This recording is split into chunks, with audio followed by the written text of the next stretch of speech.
класирането е следното. На първо място води Мартин с 14 точки. На втора позиция е Виолета с 11 точки.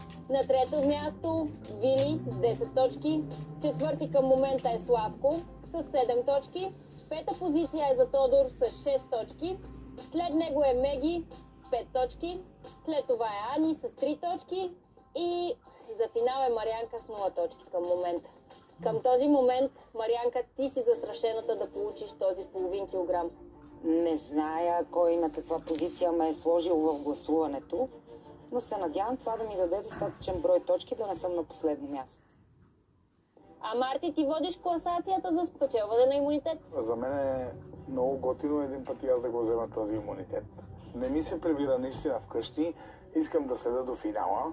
Предстоят ви още 2 игри, в които може да натрупате още точки във ваша полза. Все още не е късно последните да станат първи. Успех на всички!